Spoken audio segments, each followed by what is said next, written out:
quick introduction. That was the way of one superwoman introducing a next. So I'd ask us all to stand and welcome Angela with a warm, rousing ovation. Angela, come on out.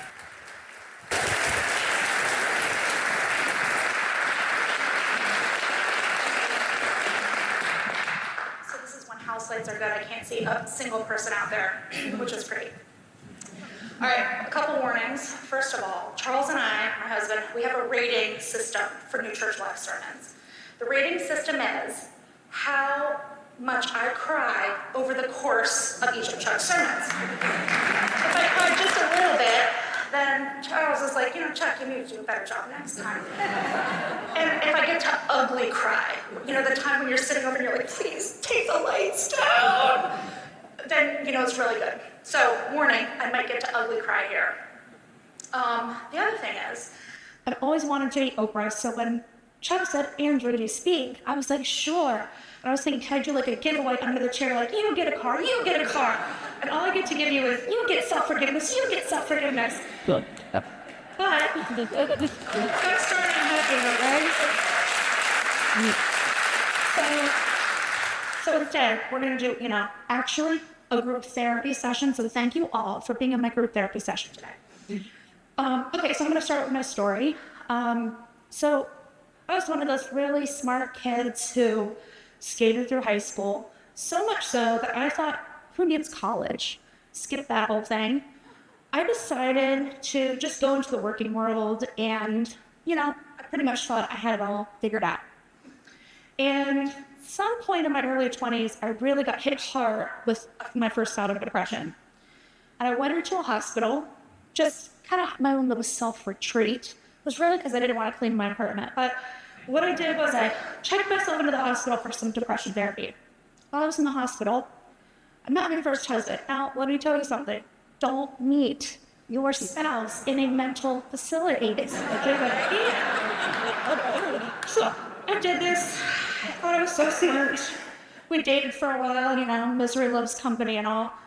And the very first time we got to a big brawl, big fight, he pushed me up against the wall.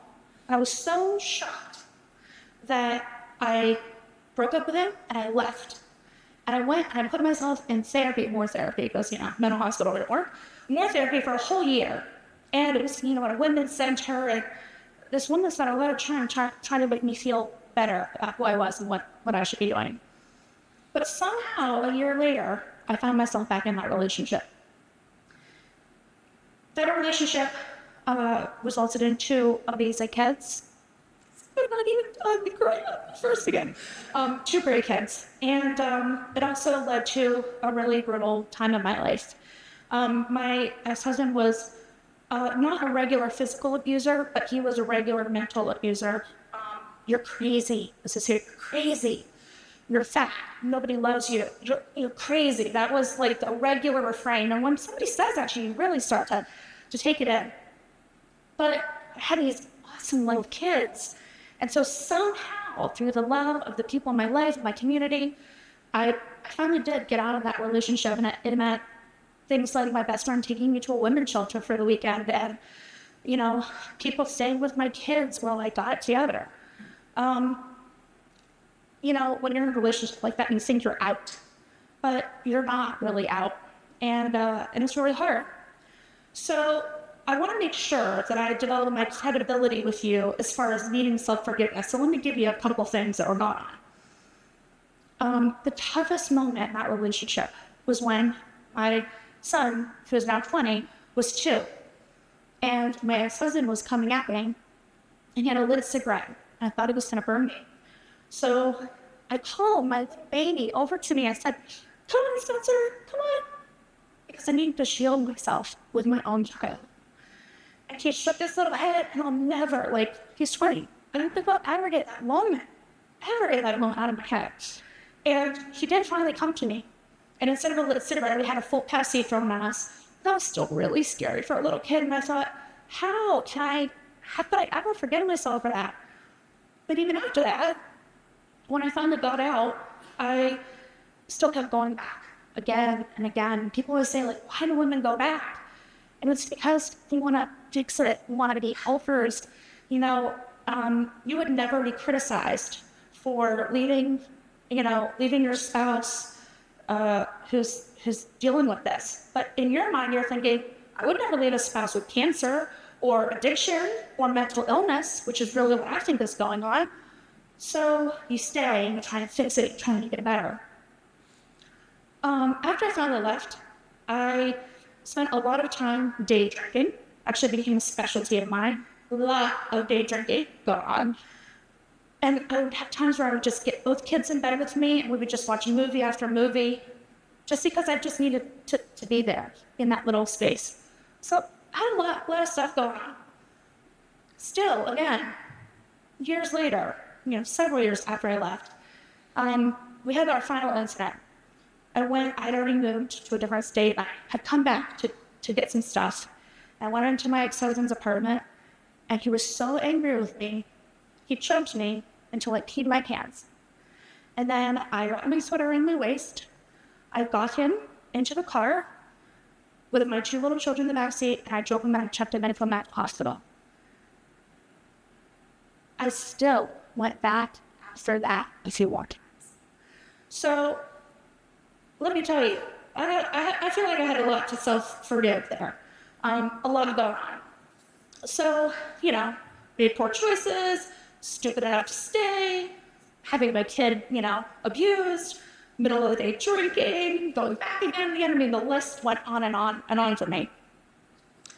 And there was some point, a couple years out, that I'm sitting in that apartment where I did my, movies and wine nights with my kids tucked around me. And I looked around and I was like, man, I've been out for 2 years.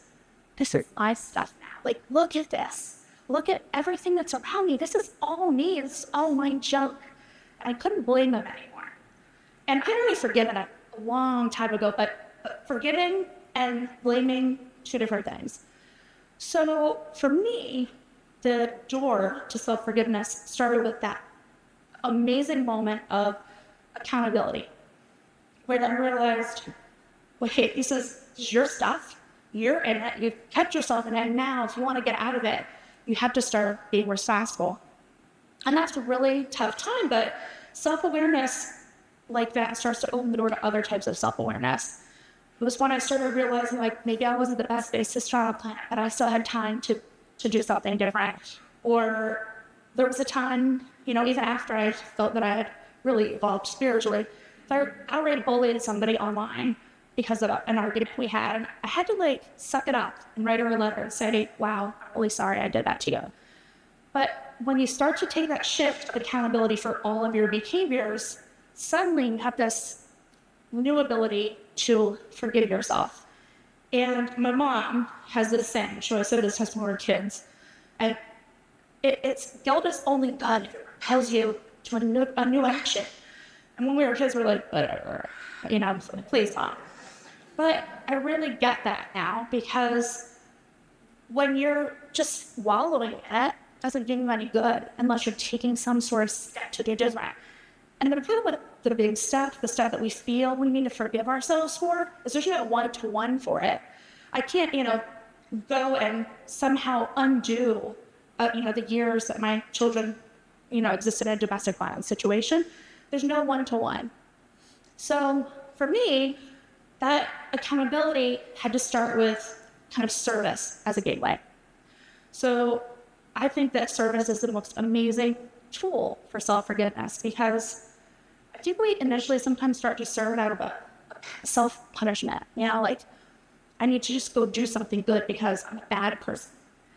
And then what happens is, before you realize it, you have these beautiful moments of that shared human condition with people that you might have held in judgment before, or you start to realize that there are people who are suffering just like you're suffering.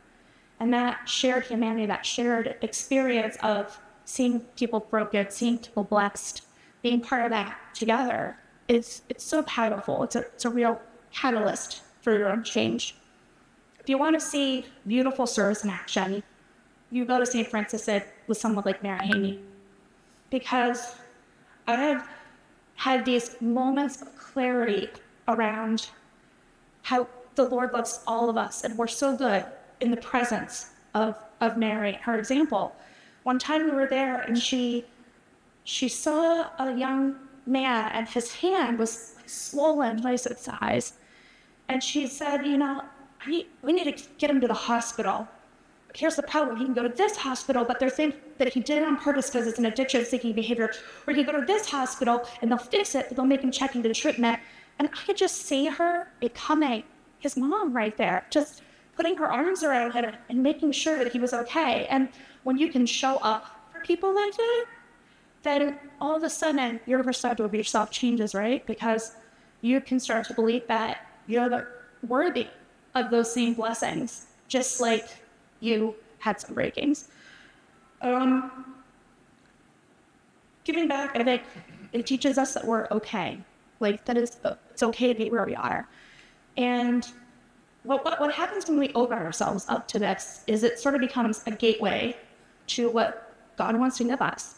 Chuck says in his sermons, God, you add, God multiplies.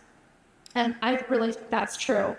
For me, as I've kind of come into that place of accountability and service, it's allowed me at work to do more meaningful writing. Of course, that builds how I feel about myself.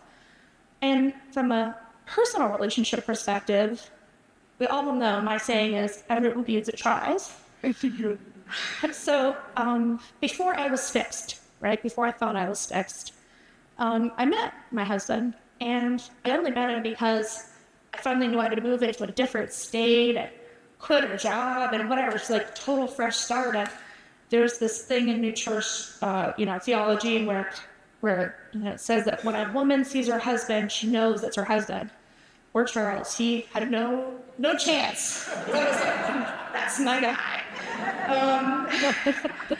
But I went from this super broken, painful place to this soft landing place where someone would sit for hours and hold my hand and let me talk it out and be okay with it. I didn't call my story domestic violence until that 18-year-old son decided to do a senior project. He said, Mom, I want to make something viral online. The Ice Bucket Challenge was all the rage. I said, what are you going to do? He said, well, I'm going to do it on raising awareness for domestic violence. I said, that's great. And he said, yeah, thinking about our life back then, having the experience, and when I watched the video he made, I realized, he's doing this project about us. I finally got honest with myself for the first time that that's what it was. And so to go from that, to see that this child that, was scared and couldn't come to me is now standing up for other people from that experience, it proved to me that the Lord knows what he's doing. We can't break anything so much that the Lord can't bless it. And he's blessed me with Charles, and now our very rambunctious Vivian, and somehow the Stepford child that is Rachel, our middle teenager. Good kids. So I guess my takeaways for you are figure out those places where it works to be accountable for yourself. That it doesn't mean beating yourself up. It just means saying, yep, this is mine. And then find an outlet to show up for other people. Because when you have that shared experience, you have, boy, does the Lord multiply. Thank you for letting me share my story.